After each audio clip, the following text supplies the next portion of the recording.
हमें समीकरण बनाना है, क्योंकि आज कांग्रेस पार्टी को लोग चाहते हैं। प्रियंका जी ने जिस तरह से आवाज़ उठाई है, आज आपने देखा होगा सांसद से लेके सड़कों तक, बाज़ारों तक, गलियों तक, तहसीलों तक, अगर किसी पार्टी ने कोई आवाज़ उठाई है तो कांग्रेस पार्टी ने आवाज़ उठाई है। आज यहाँ पर 125 कैंट विधानसभा की सीट अगर कोई जीतेगी तो कांग्रेस पार्टी जीतेगी। हाजी इस्लाम बब्बू का टिकट हुआ है तो लोगों में खुशी की लहर बहुत ज़बरदस्त है। मैं समझता हूँ कि इस बार बहुत ज़्यादा वोटों से यहाँ से कांग्रेस पार्टी जीतेगी और मैं चुनाव जीतूँगा।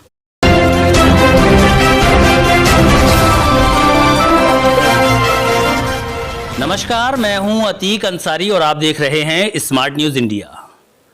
तूफान कर रहा था मेरे अज़्म का तवाफ, तूफान कर रहा था मेरे अज़्म का तवाफ, दुनिया समझ रही थी कि कश्ती भंवर में है। जी हां, जैसा कि आप जानते हैं, जिस तरीके से लोग ये कयास लगा रहे थे कि हाजी बब्बू इस्लाम की राजनीति अब खत्म हो चुकी है, लेकिन ऐन वक्त पर कांग्रेस पार्टी ने 125 कैंट विधानसभा से हाजी इस्लाम बब्बू को अपना टिकट देकर बब्बू इस्लाम की राजनीति में चार चांद लगाने का काम किया है।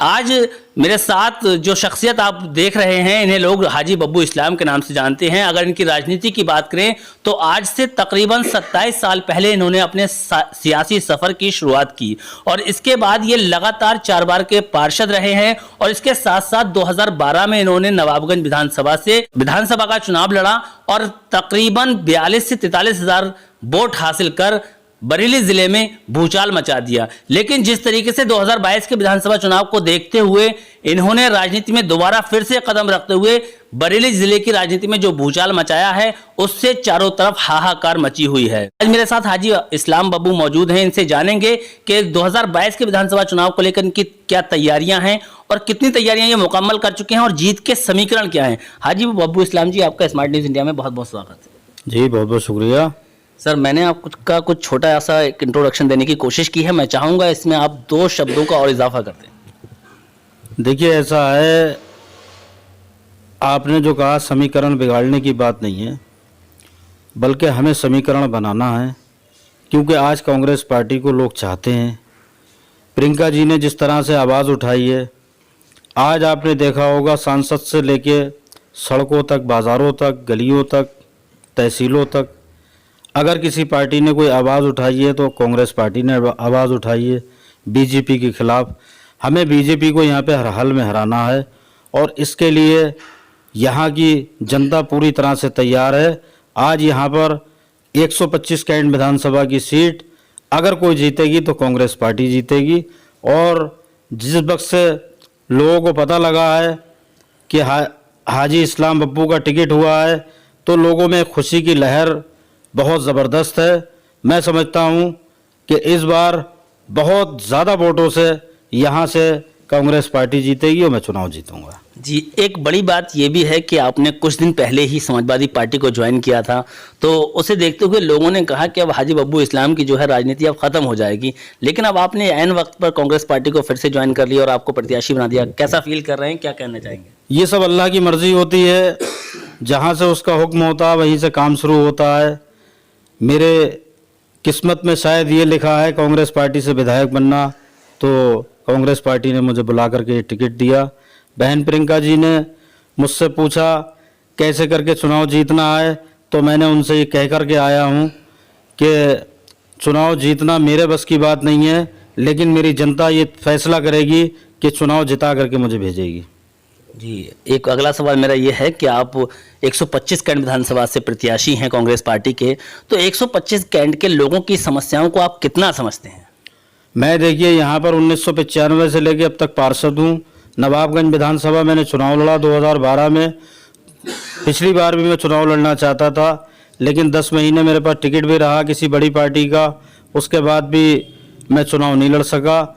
लेकिन यहाँ की समस्याओं के बारे में, क्योंकि मैं पार्षद रहा हूँ, तो मैं छोटी छोटी हर तरह की समस्याएं जानता हूँ। यहाँ पर जरी के कारोबार की एक परेशानी है, जो लोग डायरेक्ट एक्सपोर्ट होना चाहिए, मुझे उसके लिए काम करना। यहाँ पर फर्नीचर के काम की लोगों की परेशानी है, जो एक्सपोर्ट से जुड़े हुए काम हैं उनका डायरेक्ट होना बहुत ज़रूरी है। मांझे का काम है, पतंग का काम है और यहाँ पे तरह तरह के काम हैं।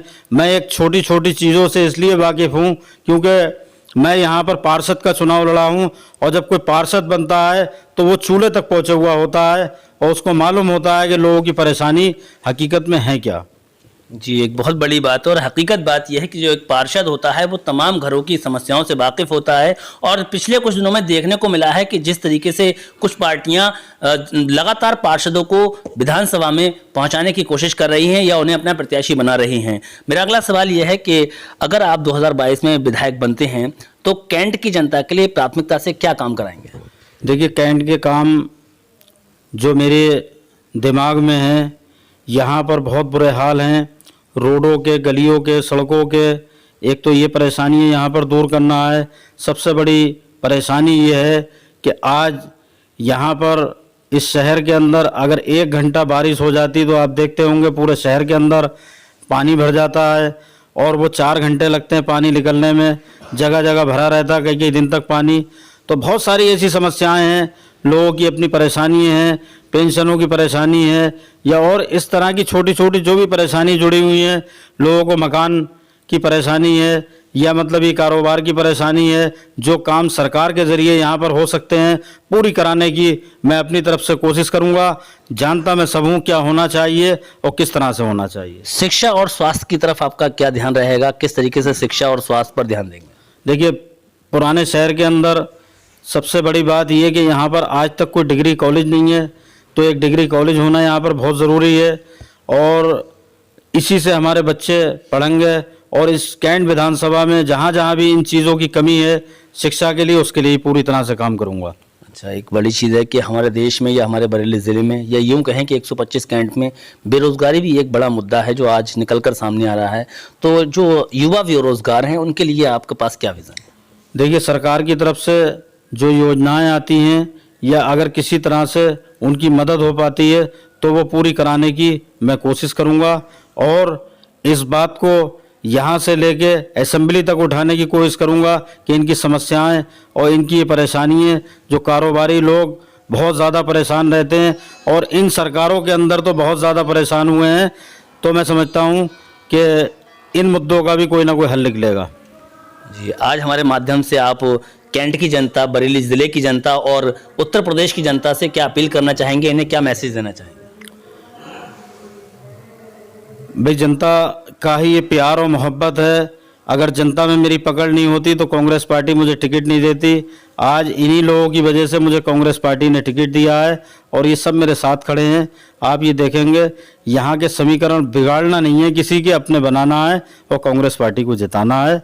यही मेरी लोग यहाँ पर जिस तरह से मुझे प्यार मोहब्बत देते हैं, आप देख लें 1995 से लेके आज तक मैं पार्षद हूँ और यहाँ से जाके मैंने नवाबगंज विधानसभा जब चुनाव लड़ा तो इसी कैंट विधानसभा के लोगों ने वहाँ पर कोशिश करके 43,415 वोट मिले।